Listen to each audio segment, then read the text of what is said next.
Vamos lá agora sim. Bem-vindo a todos, bem-vindo, pessoal. Vamos lá, vamos continuar aqui a nossa disciplina, a nossa matéria de Penal 3 na aula passada. Veja bem, já vou fazer uma revisão, mas antes queria agradecer a galera que está aqui ao vivo, não é? Não temos muitos alunos, porém eu sei que nem todos conseguem estar presente ao vivo, e a galera que está assistindo gravado não tem problema nenhum. A questão é não deixar passar conteúdo, tá bom, pessoal? Então, assim, a galera que está assistindo ao vivo a qualquer momento, aquele de sempre, né? A qualquer momento, faz suas perguntas aqui que eu respondo, e a galera que está assistindo gravado, aquela velha história, né? Deixa a tua pergunta aqui, ó, aqui embaixo no ambiente de discussão, ou manda um torpedo, que aí eu te respondo inbox, tá bom? Então é isso. Só antes, queria só pedir desculpa, talvez durante a gravação vocês escutem alguma música, tá? É porque meu vizinho aqui tá colocando as músicas de criança. Filhinha dele nova, tá tocando agora Galinha Pintadinha, tocou Os Gatos de Bota, sei lá como é que é o nome da música, tá tocando agora a música dos Patinhos da Xuxa. Se por um acaso vocês escutarem aí, cada um se vira como pode. As aulas também, da molecada, as aulas também estão suspensas, né? Então os pais ficam lá enlouquecendo dentro de casa. Então, se por um acaso você escutar, releve, né? Aí, então vamos lá. Pessoal, vamos continuar de onde paramos na aula passada. A tela já está espelhada. Vamos aqui falar um pouco. Ó, lá na aula passada, rapaziada, acompanha aqui o quadro. Ó. Lá na aula passada, nós falamos um pouco da falsificação de documento público. Falamos um pouco aqui da falsificação de documento público, artigo 297 do Código Penal. Vamos dar uma olhada, vamos relembrar o que falamos lá na aula passada. Acompanhe, ó. Falsificação de documento público. Acompanhe. Falsificar no todo ou em parte documento público ou alterar documento público verdadeiro. Pena, reclusão de 2 a 6 anos e multa. Tendo essa ideia, veja só, falamos um pouco aqui, obviamente, do bem jurídico tutelado, que é a objetividade jurídica. Trabalhamos que o bem jurídico tutelado é a fé pública, que é a confiança que nós temos naquele documento público. Falamos também dos sujeitos, sujeito ativo, crime comum. Temos apenas um pequeno aumento de pena, caso ele seja praticado por funcionário público, né, pessoal? Aqui, ó, parágrafo 1º, ele fala: se o agente é funcionário público e comete o crime prevalecendo-se do cargo, a pena aumenta-se da sexta parte. Então, vai ter um aumento de pena de um sexto, se por um acaso, obviamente, o agente ele for funcionário público, e aquilo que eu chamei a atenção lá na aula passada, ele comete o crime prevalecendo-se do cargo. Então, ele é agente público e prevalece do cargo. Cuidado com as pegadinhas em relação ao parágrafo primeiro, tá? Eles colocam aí nas provinhas objetivas funcionários públicos que nada tem a ver com a falsificação do documento e, obviamente, não incide a causa de aumento da sexta parte, somente se, primeiro, for funcionário público e, segundo, se ele prevalecer do cargo para a prática criminosa. Vamos lá, continuando. Em seguida, falei um pouco do sujeito passivo. Com relação ao sujeito passivo, nós temos aqui, né, pessoal, o crime também ele é comum, ou seja, na verdade, sujeito passivo é a administração, na verdade, o Estado, perdão. Sujeito passivo aqui viajando. Estou ansioso para começar os crimes contra a administração pública. Então, vai vendo. Ó. Aqui, o sujeito passivo é de maneira prioritária. Então, o sujeito passivo imediato é o Estado e, de forma secundária, é o particular que, acaso seja, obviamente, prejudicado. Ainda em relação ao crime de documento público, falamos também das condutas falsificar no todo ou em parte. Aí fiz uma pequena diferença entre a falsificação no todo, a falsificação de parte do documento público ou a alteração daquele documento público verdadeiro. Então, cuidado com isso, rapaziada. A falsificação no todo ou em parte, que é diferente da alteração do documento público. E aí, professor, continuando. Ó. Ainda em relação ao objeto material, que nós sabemos que é o documento público, preste atenção aqui, e vai algumas observações. Nós sabemos que o objeto material, que é a pessoa ou coisa sobre a qual recai a conduta criminosa, é o documento público. Tudo certo? Dentro dessa ideia, aí vem a grande pergunta. Professor, e o que é o documento público? O que é o documento público para fins do 297? Veja, pessoal, nós temos duas espécies de documento público e agora matéria nova.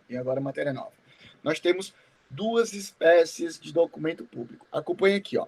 Eu tenho em um primeiro momento o documento formal e substancialmente público. O documento formal e substancialmente público. O que é, professor, esse documento formal e substancialmente público? O documento formal e substancialmente público, primeiro, é aquele documento produzido por funcionário público no uso das suas atribuições. Então, por isso que ele é formalmente público. Por que é que ele é formalmente público? Porque ele é produzido por um funcionário público no uso das suas, por um tabelião de notas, um cartório de notas. Então, é um documento formalmente público. Primeiro, porque ele é produzido por um funcionário público no uso das suas funções. E além de ser um documento formalmente público, ele é substancialmente público, porque ele versa sobre interesse do Estado. Então, repito, um documento formal e substancialmente público, primeiro, é aquele documento que formalmente é produzido por um agente público no uso das suas funções e ele é substancialmente público porque ele versa sobre questões de interesse do Estado. Materialmente, substancialmente, ele lida com o interesse do Estado. Então, é um documento produzido, veja, é um documento produzido pelo funcionário público e dentro desse documento público ele versa sobre interesse do Estado. Por exemplo, professor, uma sentença penal. Uma sentença penal é um documento formal e substancialmente público. Veja, um ato judicial. Por quê, professor? Porque é um documento produzido pelo juiz, que é um funcionário público no uso das suas atribuições, e é substancialmente público porque lida com questões, obviamente, públicas, óbvio. Nós temos também, por exemplo, um ato legislativo produzido por agente público que versa e traz a matéria de interesse público. Então, também um ato administrativo. Um ato administrativo também é considerado um documento formal e substancialmente público, porque um ato administrativo ele é produzido por um servidor público e versa sobre interesse público. Então, a primeira espécie de documento público é documento formal, substancialmente público. Tudo bem? Pessoal, volto aqui para vocês. Ó. Há alguma dúvida? Há alguma dúvida sobre documento formal e substancialmente público? Não, prof. Não? Tranquilo? Filé, né? Ok. Facinho, facinho. Molezinha. Vamos para a próxima espécie. A próxima espécie seria qual, professor? Ó, a próxima espécie de documento público seria agora o documento formalmente público, mas substancialmente privado. Acompanha, ó. Documento formalmente público, mas substancialmente privado. Documento formalmente público, mas substancialmente privado. Como é que funciona, professor, esse documento formalmente público, mas substancialmente privado? Veja, o documento formalmente público é aquele documento produzido por um agente público no uso das suas atribuições. Então, por isso que é um documento formalmente público. Produzido por um funcionário público no uso das suas atribuições. E, ao mesmo tempo, ele é substancialmente privado, porque, embora ele seja produzido por um agente público no desempenho das suas funções, ele versa sobre direito privado. Ele é substancialmente privado. Ah, professor, então eu também posso considerar como documento público aquele documento elaborado por um agente público no uso das suas atribuições, mas que substancialmente, mas que intrinsecamente versa sobre algum interesse privado? Sim, podemos dizer. Por exemplo, uma escritura pública, uma averbação pública, tudo bem? Então, veja, é um documento formalmente público, uma certidão, por exemplo, de casamento, É um documento formalmente público, porque ele foi elaborado por um agente público no uso das suas atribuições, mas substancialmente privado, porque ele versa sobre interesse privado. Ele versa sobre interesse privado, embora tenha sido documentado, formalizado por um agente público. Então, pessoal, repetindo aqui, ó, tanto nas duas modalidades, tanto é considerado documento público o documento formal e substancialmente público, então, tanto é considerado documento público o documento formal e substancialmente público, como também é considerado documento público o documento formalmente público, mas substancialmente privado.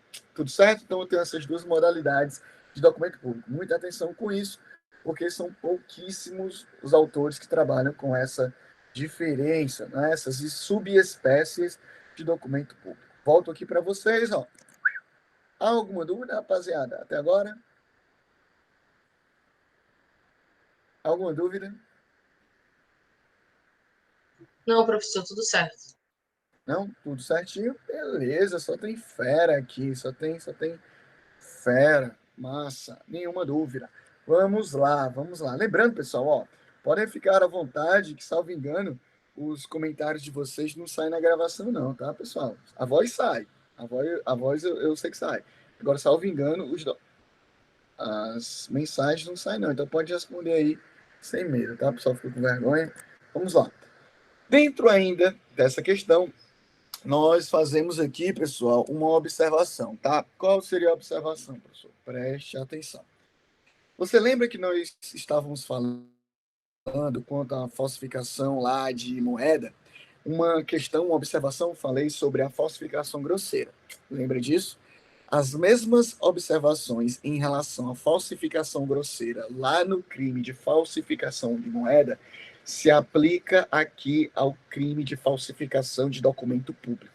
Repito, as mesmas observações em relação à falsificação grosseira lá na falsificação de moeda também se aplicam aqui à falsificação de documento público. Ah, professor, é aquela questão lá se a falsificação for extremamente grosseira, etc. Exatamente. Deixa eu repetir aqui, ó, que é uma informação super importante e que já caiu em provinha da ordem, já caiu em provinha de OAB na segunda fase. Ó, presta atenção. Se por um acaso, aquele documento público, ele for uma falsificação, se aquele documento público falsificado, ele contiver uma falsificação extremamente grosseira, ou seja, que engane uma pequena quantidade de pessoas, veja, nesse caso, e se o agente, obviamente, se prevalecer desse documento para obter algum tipo de vantagem, normalmente econômica, aqui eu não vou ter a aplicação da falsificação de documento público. Aqui eu vou ter o crime de estelionato, lembra lá? Então, se a falsificação ela for grosseira a um ponto de enganar uma parte das pessoas, uma pequena parte das pessoas, e o agente ele se prevalecer dessa falsificação grosseira para obter algum tipo de vantagem econômica, de acordo com a súmula 17 do STJ, aqui o agente irá responder somente por estelionato. Estão lembrados dessa minha observação no crime de moeda falsa? Então, repito, se a falsificação de documento público for uma falsificação grosseira, que tem a capacidade de enganar uma pequena quantidade das pessoas, e o agente, por meio dessa falsificação grosseira, obtiver algum tipo de benefício, normalmente econômico, o agente irá responder por estelionato e não por falsidade de documento público, de acordo com a súmula 17 do STJ, que nós já falamos. Pronto. Tudo bem? Agora, se por um acaso, essa falsificação for extremamente grosseira, ou seja, não tenha capacidade de enganar ninguém, repito, se por um acaso essa falsificação de documento público for uma falsificação extremamente grosseira, ou seja, uma falsificação que não tenha capacidade de enganar ninguém, Aqui o agente, ele não responde nem por Professor, falsificação de documento público, nem por estelionato. Aqui eu vou ter uma hipótese de crime impossível, lá do artigo 17 do Código Penal. Então, cuidado com esses níveis de falsificação. Se for uma falsificação... professor, Só um minuto, tá? Só um minuto, só um minuto. Desliga o microfone aí, já já eu libero para a pergunta, tá? Fica atrapalhando os colegas. Vamos lá. Então, se no primeiro momento a falsificação ela for perfeita, tiver uma grande potencialidade lesiva, o agente responde por falsificação de documento público. Aí vai descendo, ó. Se no segundo momento a falsificação ela for grosseira, tiver capacidade de enganar apenas parte das pessoas e o agente obtiver algum tipo de benefício, nem que seja econômico, o agente responde por estelionato, de acordo com a súmula 17 da STJ.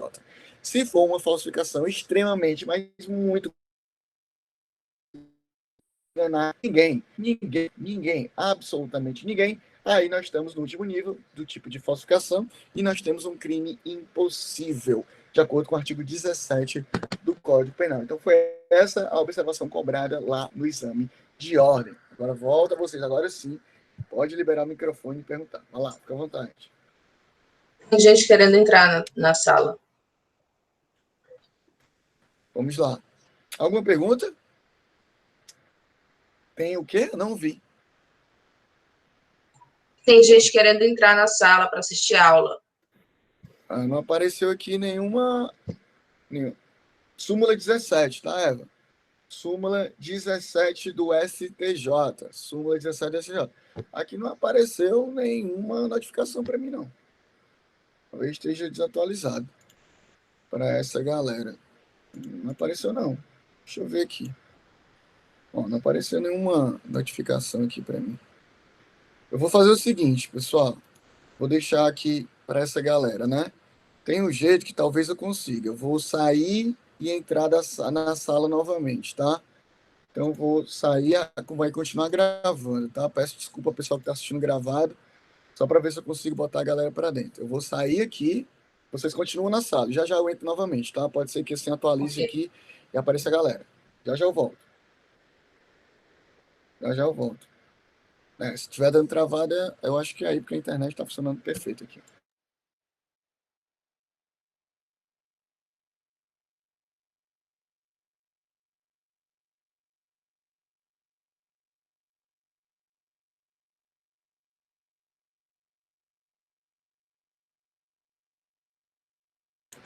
Voltei. Consegue me ouvir e me ver?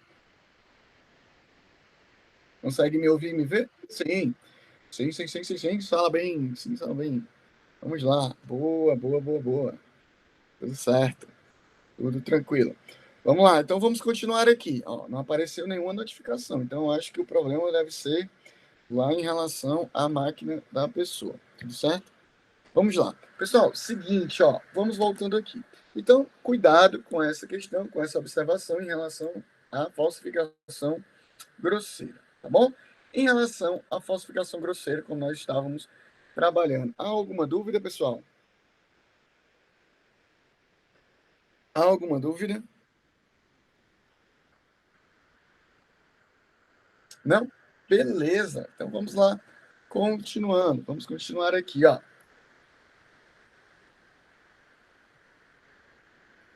Vamos lá. Aqui, falsificação grosseira foi o nosso último ponto. Próximo.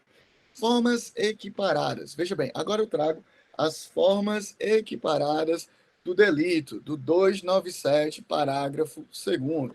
Vamos lá, pessoal. Aqui nós vamos trabalhar com as formas equiparadas. Vamos dar uma olhada aqui no parágrafo 2º do 297. Acompanha aí no quadrinho ao lado, ó. Para os efeitos penais, equiparam-se a documento público o emanado de entidade paraestatal, o título ao portador ou transmissível por endosso, as ações de sociedade comercial, os livros mercantis e o testamento particular. Veja só, dentro dessa ideia, pessoal, veja, para os efeitos penais, equipara-se ao documento público o emanado de entidade paraestatal, o título ao portador ou transmissível por endosso, as ações de sociedade comercial, os livros mercantis e o testamento particular.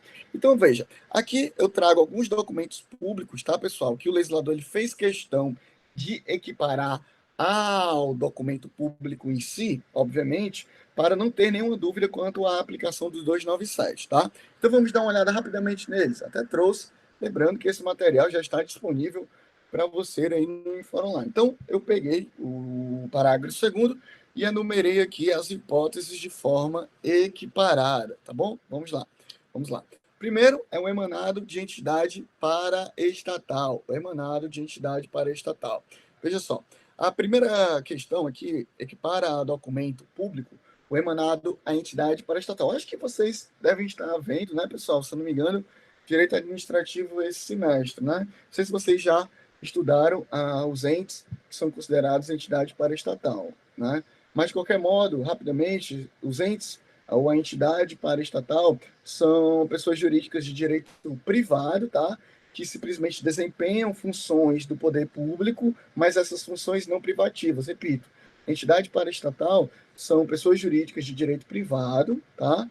Então, elas estão lá para Estado, para estatal ao lado do Estado, e elas acabam desempenhando funções que não são privativas do Estado, não tendo nenhum tipo de subordinação ao Estado. Um exemplo desse tipo de entidades paraestatais, nós podemos falar do Sistema S. Sistema S. O Sistema S, eu acho que vocês já devem ter ouvido, são equiparados à entidade paraestatal, pessoas jurídicas de direito privado, paraestatal, que estão ao lado do Estado e desempenham funções que não são privativas do Estado. Por exemplo, a educação, a questão da saúde. Então, enfim, aqui nós temos o Sistema S, que é o SESC, SEBRAE, SENAC, o SESI. Com certeza os senhores e as senhoras já ouviram falar. Então, veja, se por um acaso um documento, né, um diploma, vamos lá, o SENAC ele tem vários cursos profissionalizantes, vários cursos técnicos. Então, por exemplo, um diploma emitido pelo SENAC, né? Caso ele seja falsificado, né, uma pessoa ele falsifica esse tal diploma, veja, aqui é equiparado a documento público, tá bom? Embora seja uma pessoa jurídica de direito privado, esse diploma, esse certificado emitido pelo SENAC, ele é equiparado a documento público, tá bom? Aqui eu tenho uma próxima figura equiparada, o título ao portador ou transmissível por endosso. Aqui eu tenho uma próxima figura, né, de documento público, é o título ao portador ou transmissível por endosso. Aqui, obviamente, eu tenho as ações, né, por participação de empresas, etc. Ações de sociedade comercial. Perdão, me confundi. Eu olhei para o 3 aqui e cantei o 2, né? O título ao portador transmissível por endosso, nós falamos de notas promissórias, né, pessoal? Claro, nós falamos de cheque. Você vai ter uma disciplina que fala um pouco sobre o título ao portador transmissível ao endosso, que são chamados títulos de crédito mais à frente. Umas das disciplinas de direito empresarial. Então, veja, cheque, nota promissória.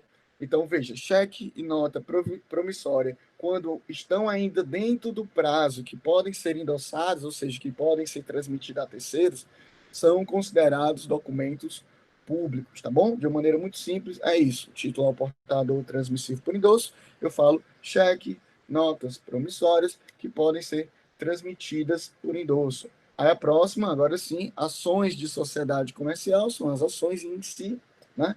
Os livros mercantis, que são livros contábeis, tá, de empresa. Hoje em dia, veja, é muito difícil a gente encontrar um livro mercantil, porque a maioria, né, hoje entrou em desuso essa questão dos livros mercantis, que são livros que as empresas prestam a contabilidade, né? Normalmente isso é feito online, né? E o testamento particular. O testamento particular, ele também é equiparado a documento público, como eu bem coloquei aqui, ó, no item 5, e está lá no parágrafo 2º. Então, o testamento particular, ele é equiparado a documento público. Ele é equiparado a documento público. Lembrando que vocês vão ver melhor a questão do documento, do testamento particular, mas de maneira pretérita aviso que o documento, rapidamente, né, o testamento particular é aquele realizado pelo próprio agente, né, que deseja formalizar esse testamento particular, assinado por 3 testemunhas, né? Dentro dessa questão é um documento público para fins do 297. Então, eu tenho esses cinco documentos que são equiparados a documento público para fins do 297, tá bom? Tranquilo? Emanado de entidade paraestatal, título ao portador transmissível por endosso, ações de sociedade comercial, os livros mercantis e o testamento particular. Pessoal, volto aqui para vocês em relação, vamos lá, volto aqui para vocês em relação a algum desses documentos. Alguma dúvida? Lembrando que os senhores vão estudar eles mais no decorrer aí da faculdade. Há alguma dúvida? Sim, parece que temos uma dúvida, né?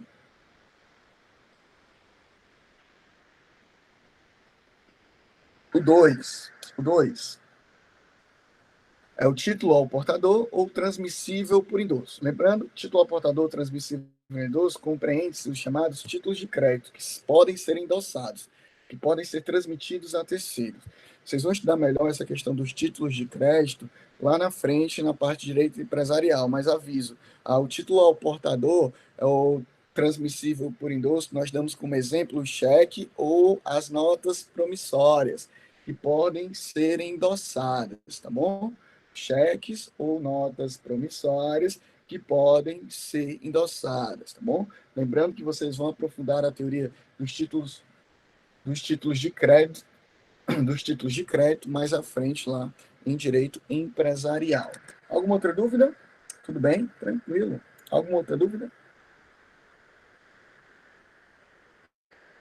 O item 3, pedindo para repetir aqui o item 3, ações de sociedade comercial.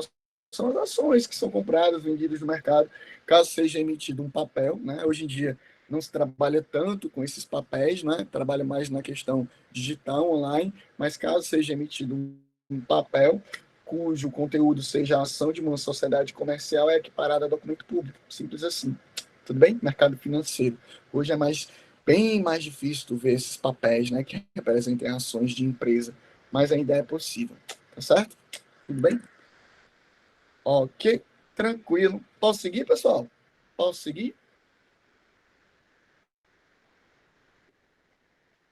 Top. Massa, bacana. Seguindo, então, vamos lá, vamos lá. Vamos seguir. Ó,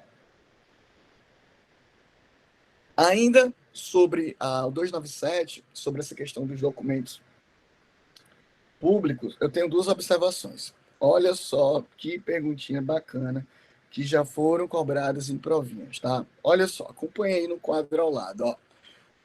Veja bem, primeiro, se o sujeito ele é responsável pela falsificação de documento público e ele se aproveita dessa falsificação de documento público para cometer estelionato, será que ele vai praticar crime?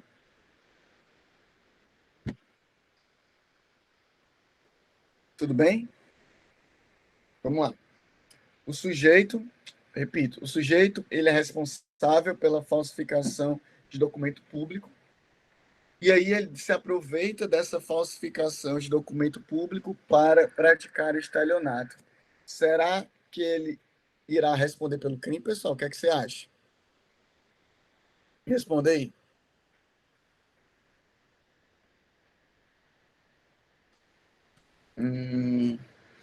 Repetir, ó. Acho que não. Princípio da construção. Vamos lá. Você entendeu, né, a pergunta? Então, veja. O agente, ele falsifica, ele é responsável pela falsificação de documento público, e aí ele se aproveitando daquele documento público falsificado, o que é que ele faz? Ele simplesmente vai lá e aplica o estelionato.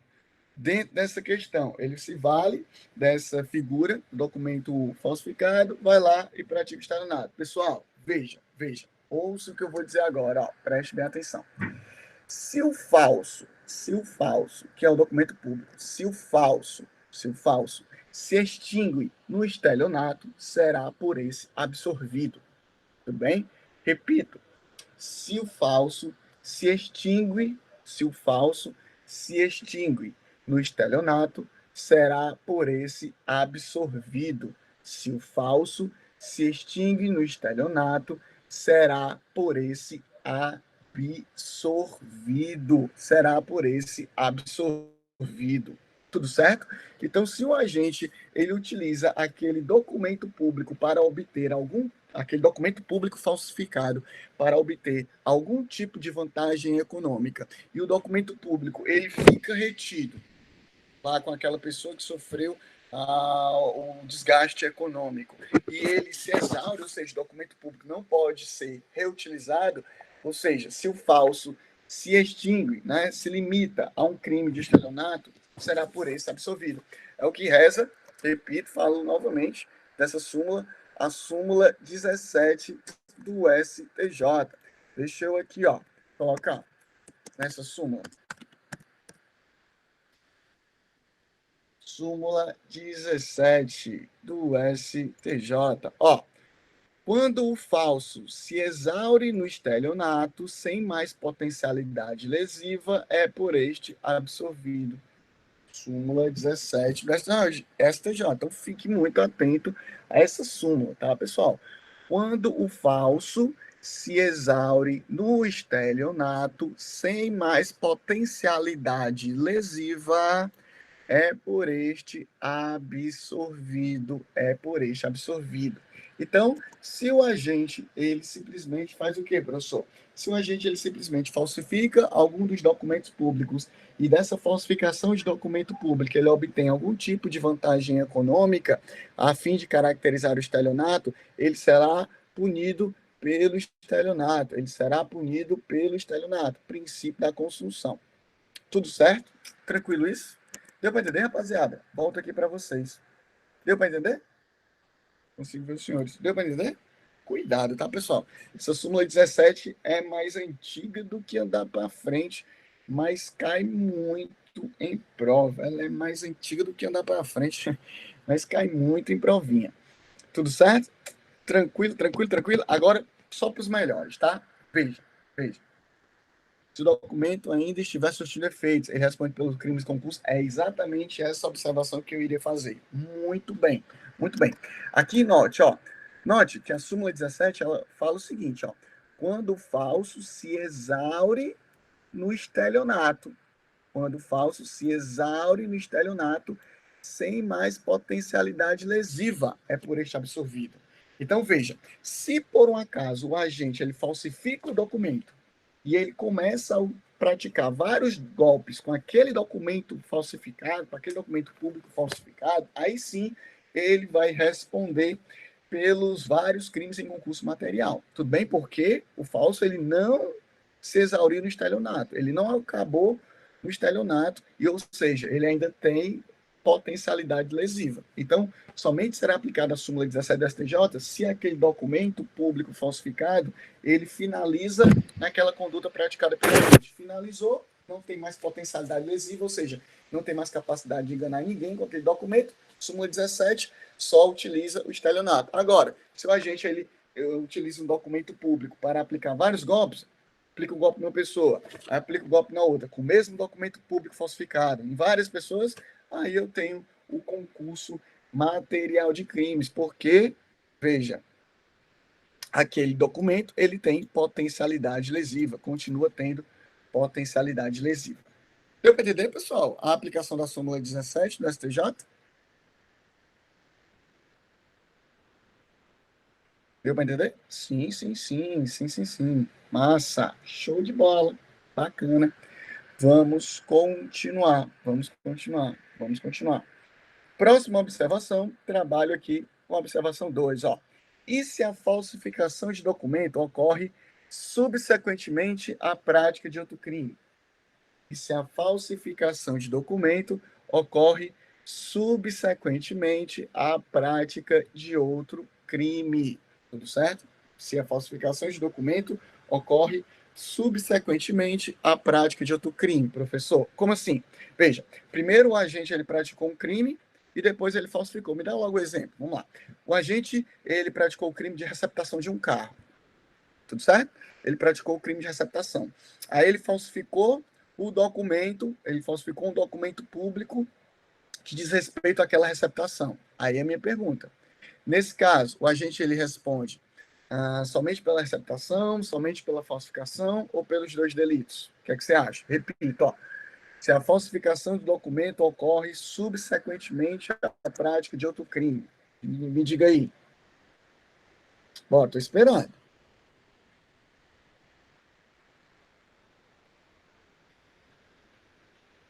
E aí, pessoal, responde. Pelos dois? Só um? Ou seria pós-fato punível? Veja só. Vou repetir, ó. Se a falsificação do documento ocorre subsequentemente à prática do crime. Nesse caso, o agente, ele simplesmente praticou um crime de receptação. Ou receptação. E aí ele falsificou um documento público, que tem a ver com aquele objeto que ele praticou a receptação.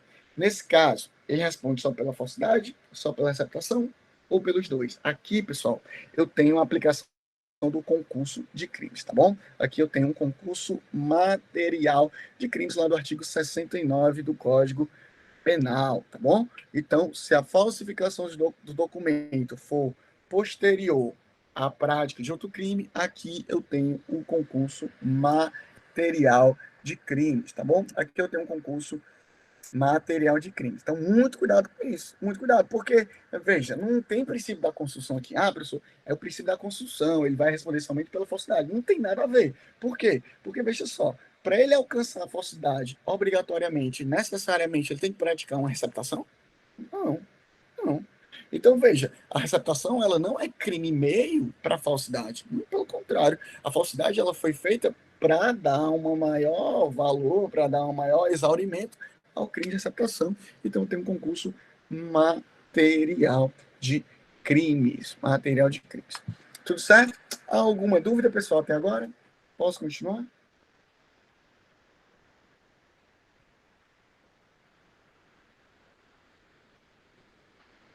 Não? Posso continuar, beleza. Vamos lá, continuando, ó. Continuando aqui, rapaziada. Vamos lá. Voluntariedade. Veja só. Voluntariedade. Aqui, obviamente, o crime ele é praticado a título doloso, tudo bem? Então, voluntariedade, o crime ele é praticado a título doloso, não comporta a modalidade culposa, tudo certo? Então, o crime ele é praticado a título doloso, não comporta a modalidade culposa, bem claro isso. Consumação e tentativa. Pessoal, em relação ao crime de falsificação de documento público, vamos lá. Em relação ao crime de falsificação de documento público, será que esse crime ele é material ou formal? Veja bem, se você me disser que ele é um crime formal, você vai me dizer que basta a falsificação do documento. Não é necessário que ele coloque o documento em circulação, não é necessário que ele consiga oferir algum tipo de lucro, não é necessário que ele engane alguém com aquele documento público falsificado. Se você, por um acaso, me disser que ele é material, é necessário que o agente ou coloque em circulação, ou tenha algum tipo de lucro, ou consiga enganar alguém. Tudo certo isso? Tranquilo? Então, vamos lá. Formal ou material? Quero as respostas aqui, já que estamos ao vivo. Vamos ao material, pessoal.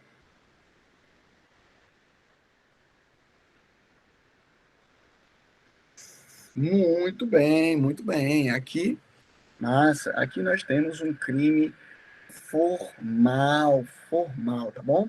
O crime ele acaba sendo consumado com uma mera falsificação. Não é necessário que o agente ele coloque em circulação aquela falsificação, não é necessário que o agente ele consiga oferir algum tipo de lucro, algum tipo de benefício com a falsificação. A tentativa, claramente, é possível.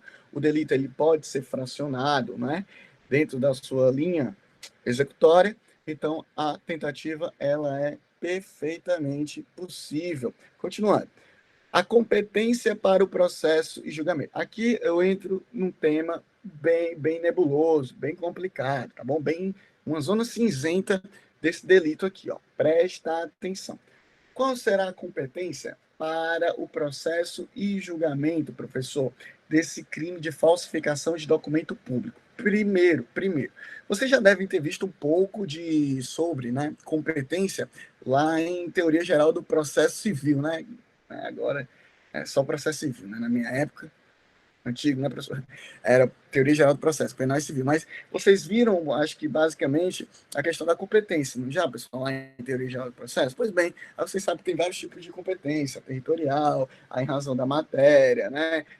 Enfim, dentro dessa ideia. Veja só, a primeira competência que eu falo é a competência territorial, né? Qual é o juízo territorialmente competente para julgar o crime de falsificação de documento público? Em relação à competência territorial, né, nós não temos dúvida, tá bom? Em relação à competência territorial, a doutrina ela é super tranquila e a jurisprudência também.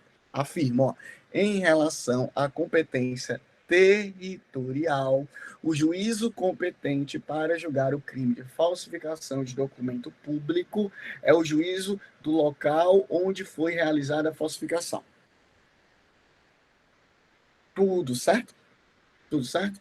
Então, é o local em que foi realizada a falsificação, de acordo com o artigo 70 do Código de Processo Penal. Então, tome nota aí, né? Tome nota, artigo 70 do CPP, do Código de Processo Penal. Então, repito, em relação à competência territorial, obviamente, de acordo com o artigo 70 do Código de Processo Penal, é o local da falsificação. Tudo bem? Em relação a isso, não temos dúvida. A questão onde entra aqui na zona cinzenta é em relação à matéria, a competência em relação à matéria. Como assim, professor? O juízo competente em razão à matéria será um juízo comum estadual ou será um juízo comum federal? Federal. Presta muita atenção.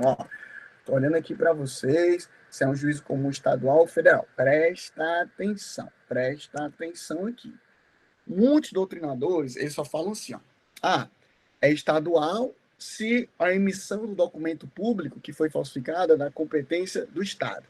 É federal se a competência, se a atribuição para emitir aquele documento público que foi falsificado é da União. Entendeu aqui? Tem doutrinador que só fala isso. Só fala assim, a competência será da Justiça Estadual se o órgão responsável pela emissão daquele documento que foi falsificado é um órgão estadual, então é competência da Justiça Estadual. Se por um acaso o órgão competente da emissão daquele documento que foi falsificado é um órgão federal, então a competência será da Justiça Federal. Professor, essa afirmação, ela está correta? Não, essa afirmação não está de todo correta. Então, cuidado com esses livros, tá? Cuidado com essas informações resumidas e, obviamente, esses livros mais ampassando sobre o tema. Então, veja só, é um pouco mais complexo do que isso, porque não depende apenas do órgão responsável pela elaboração daquele documento que foi falsificado. Tudo bem? Por quê? Porque, veja, o artigo 109, inciso 4, até citei ele aqui várias vezes em relação à falsidade de moeda, a falsificação de moeda, né?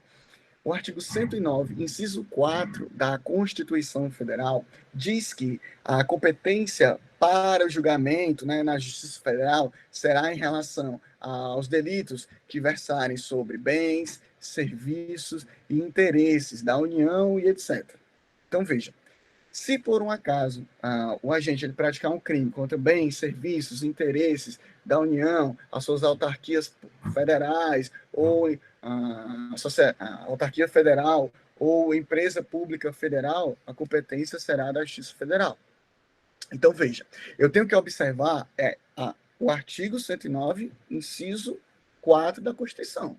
Não é assim, se foi um órgão público federal, se for um órgão público federal que é o responsável pela emissão daquele documento que foi falsificado, então já vou colocar que é a Justiça Federal. Não, eu tenho que ver que se o agente que falsificou aquele documento, né, cujo órgão ele seja federal, se o agente ele trouxe um prejuízo à União, se ele trouxer um prejuízo a bens, serviços e interesses da União, aí será a competência da Justiça Federal.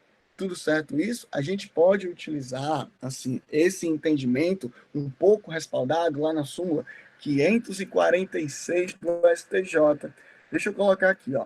Súmula 546 do STJ. Súmula 546 do STJ. Ó, acompanha aqui, ó. A competência para processar e julgar o crime de uso de documento falso é firmada em razão da entidade ou órgão ao qual foi apresentado o documento público, não importando a qualificação do órgão expeditor. Deu para entender isso aí? Ó, é um produto recente, de 2015. Presta atenção. A competência para julgar, para processar e julgar o crime de uso de documento falso é firmada em razão da entidade ou órgão ao qual foi apresentado o documento público, não importando a qualificação do órgão expeditor. Então, veja, para esta doutrina majoritária, cuidado com os livros que falam de maneira minoritária. Então, para a doutrina majoritária, não deve ser levado totalmente em consideração o órgão responsável pela emissão daquele documento público que foi falsificado, se é estadual ou federal, para determinar se é da competência da Justiça Estadual ou federal. Deve ser levado em consideração também o prejuízo causado. Se houver um prejuízo da União, aí eu aplico o artigo 109, inciso 4 da Constituição Federal. Tudo certo, pessoal? Sei que eu peguei um pouquinho pesado aqui para vocês, falando de penal 3, aí eu tive que envolver processo penal, tive que envolver direito constitucional lá da parte da competência da Justiça Federal, mas é isto. Pessoal, pergunto, alguma dúvida? Alguma dúvida em relação a esse ponto? Alguma dúvida?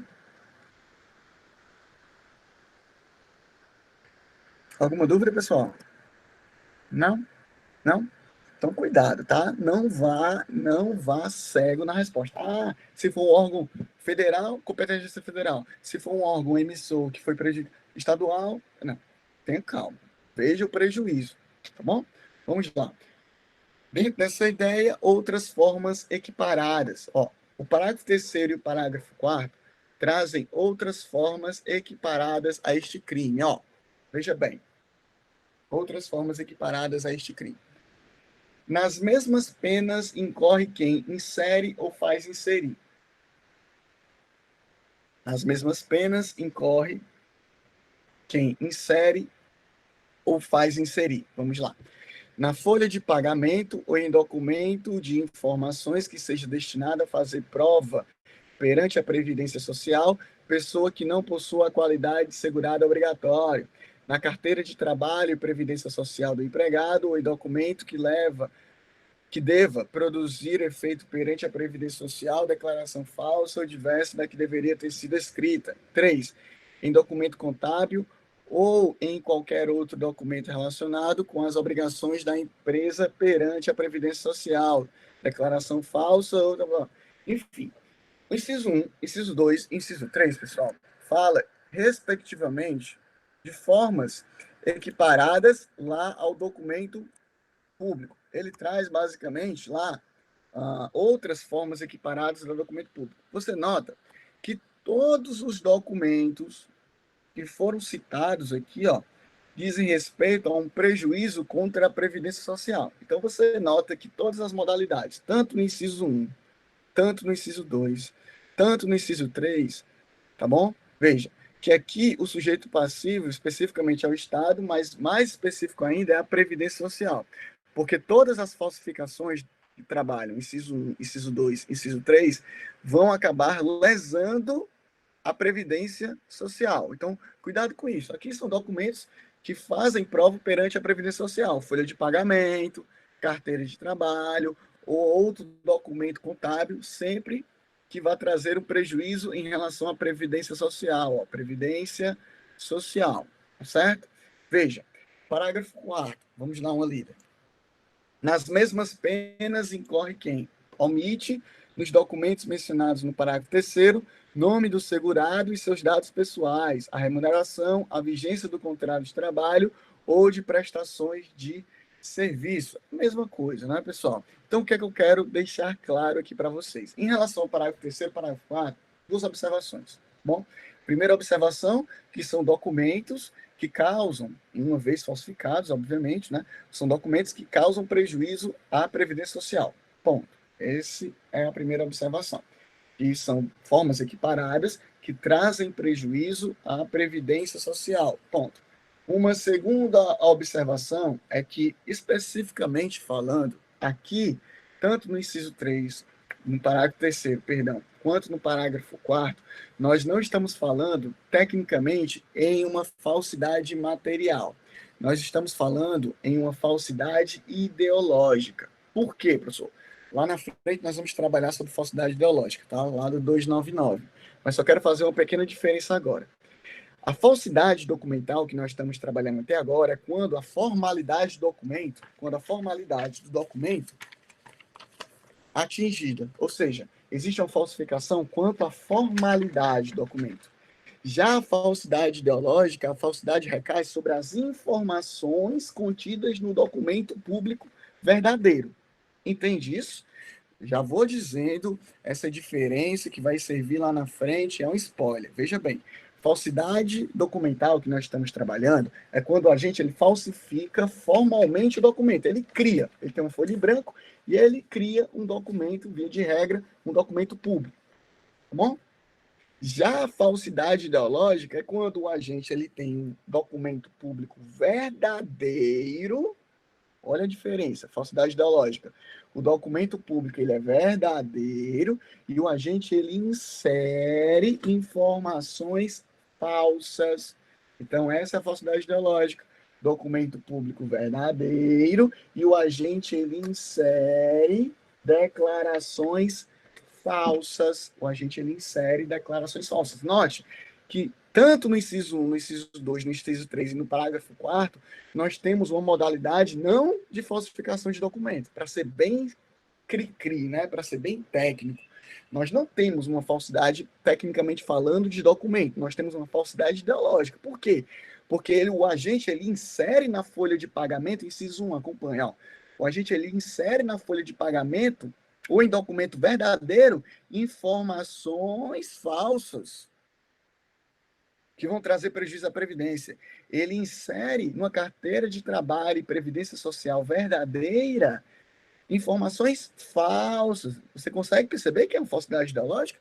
Porque todos os documentos que se referem ao parágrafo, o inciso 1, o inciso 2, o inciso 3 e o parágrafo 4º, repito, todos os documentos que estão no inciso 1, 2, 3 e no parágrafo 4 são documentos verdadeiros, mas as informações é que vão ser falsas. Então, sendo bem chato com o legislador. Esse parágrafo 3º e esse parágrafo 4º estão topograficamente errados, ou seja, estão localizados em um ponto errado do Código Penal. Devia estar lá na falsidade ideológica e não aqui na falsidade documental, tá certo? Então, são essas as observações que eu queria trabalhar com você em relação ao parágrafo 3º e o parágrafo 4º, tá bom? Deu para entender aqui, pessoal? Posso continuar?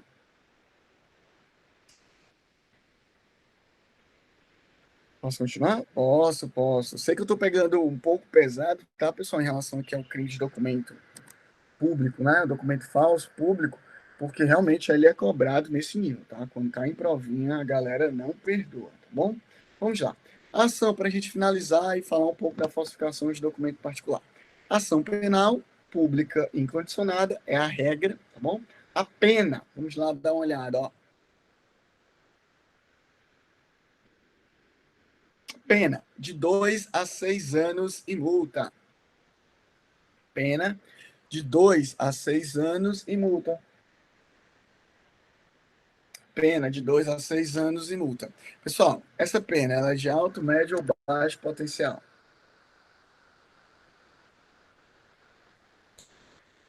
E aí? Pena de 2 a 6 anos. Muito bem. É de alto potencial ofensivo. Então, aqui, obviamente, não comporta nenhuma das medidas, né, benéficas lá da lei anticrime, mas veja que aqui, perdão, nenhuma das medidas benéficas lá dos juizados especiais, mas aqui comporta o acordo de não persecução penal, que vocês vão estudar um pouco melhor lá em processo penal. né, que foi adicionado ao Código de Processo Penal agora, em janeiro, né, de 2020, lá pela lei anticrime. Então, cuidado, tá? Aqui, embora não comporte nenhum benefício lá da lei dos juizados especiais, porque é uma pena de alto potencial ofensivo, ó, 2 a 6 anos, que nós já trabalhamos, aqui ele comporta o acordo de não persecução penal, o ANPP, que está lá no artigo 28-A do Código de Processo Penal, tá certo? Então, esse é um instituto que é possível aqui no 297. Tranquilo? Vamos lá, continuando.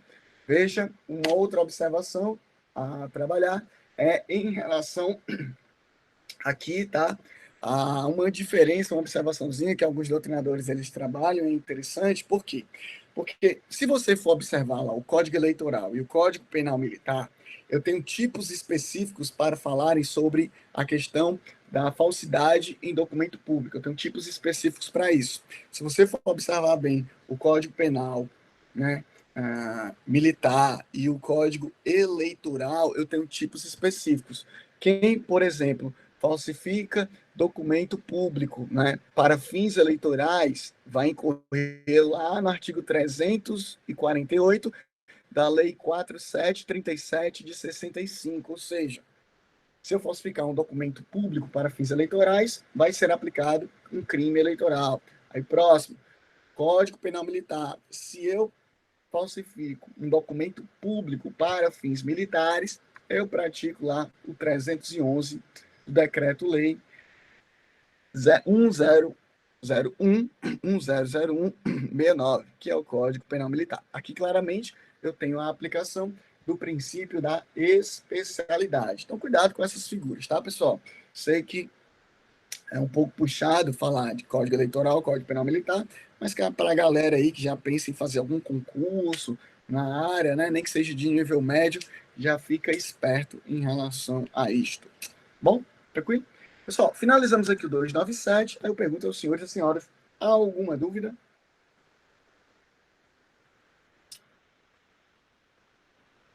Posso continuar? Alguma dúvida, gente? Não? Beleza. Caso, né, tenha alguma dúvida, caso você tenha alguma dúvida, tô indo rápido, né? É porque vocês estão acostumados lá na aula, né, que eu paro, dita aí, pessoal, não. Aqui, como a aula está sendo gravada, não tem essa necessidade, né, gente? Tá? Mas eu vou tentar ir mais devagar. Mas como a aula está sendo gravada, não tem a necessidade. A questão é a gente otimizar, né? Não tem a necessidade de ficar, pessoal, anota aí, vai. Vamos lá, anota aí. Né? É que eu vou falando, mas caso você tenha necessidade de se dar um repeteco aí na aula, né? Tranquilo. Pois é, bons tempos de pena 1, né, Luan? Bons tempos de pena 1. Vamos lá. Já tá falhando a garganta. Bora. Seguinte, próximo crime, falsificação de documento particular. Nosso ritmo está bem bom, bem bom, bem bom. Vamos lá. Falsificação de documento particular, artigo 298. Aqui, se você já tem o domínio, né, da falsificação de documento público, fica fácil estudar a falsificação de documento particular, tá bom, pessoal? Se você já tem o domínio da falsificação de documento público, fica bem fácil estudar a falsificação de documento particular. Vamos lá, para a gente finalizar. Falsificação de documento particular. Acompanha. Falsificar no todo ou em parte documento particular ou alterar documento particular verdadeiro. Falsificar no todo ou em parte documento particular ou alterar documento particular verdadeiro. Pena: reclusão de 1 a 5 anos e multa, tá bom? Então, falsificar no todo ou em parte documento particular ou alterar documento particular verdadeiro, reclusão de 1 a 5 anos e multa. Então, veja, aqui, obviamente, o bem jurídico tutelado claramente é a fé pública ainda, o sentimento que nós temos, a confiança que nós temos na veracidade desse documento particular. A conduta delitiva é que é interessante. Ó, vamos lá. Antes de trabalhar com o delitivo, seguir aqui a ordem do slide, né? Acompanha, ó, antes da gente falar da conduta. Sujeitos, muito fácil, né, gente? Olhando aqui para a conduta, né? Quanto ao sujeito ativo, o crime, ele é comum ou próprio? Né? Quanto ao sujeito ativo, o crime pode ser praticado por qualquer pessoa ou exige uma característica especial para a falsificação de documento particular? O que você acha? Bota aí seu P. Tranquilo, né, pessoal? Muito bem. Gostando de ver, consigo ver vocês aqui. O crime, ele é comum. O crime, ele é comum, tá bom? Não precisa de nenhum tipo de característica especial. Quanto ao sujeito passivo, tão tranquilo quanto ao sujeito passivo, nós temos aqui de maneira primária o Estado, tá bom? Ainda assim o Estado. E de maneira secundária, nós temos aqui o particular que porventura for prejudicado, tá bom? Então nós temos aqui sujeito passivo de maneira primária, imediata, o Estado, e de maneira secundária, nós temos aqui o particular que porventura for prejudicado, tá bom? Tranquilo? Acho que nenhuma dúvida em relação a isso, né? Continuando, rapaziada, vamos lá. Conduta. Agora sim. Vamos voltar lá no tipo penal. Conduta. Veja, que aqui o tipo de falsificação de documento particular, ele é bem similar quanto aos verbos ou os núcleos do tipo em relação ao artigo precedente, que é a falsificação de documento público. Basicamente as mesmas condutas. Ele fala, ó, falsificar no todo ou em parte, já estudamos, né? O agente ele falsifica o todo ou parte daquele documento particular, ou ele simplesmente altera documento particular verdadeiro. Então, em relação aos núcleos ou verbos do tipo, são as mesmas observações que nós trabalhamos lá na nossa aula sobre falsificações de documento público, não tem nenhuma dúvida. Então, embora o agente ele falsifique o documento particular todo, ou em parte, ou ele altere aquele documento particular, ele vai incorrer no 298. A grande pergunta é, professor, e o que é documento particular?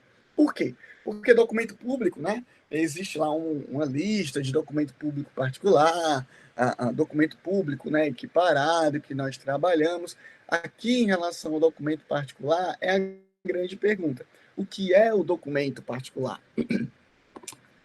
Pessoal, essa pergunta ela é bem simples de responder. Por mais que ela pareça um tanto quanto óbvia, ela é simples de responder. Documento particular é todo aquele documento que não é público. Sério, professor, isso? Não tem o que se falar. É isso mesmo. Documento particular é todo aquele documento que não é público. É isto.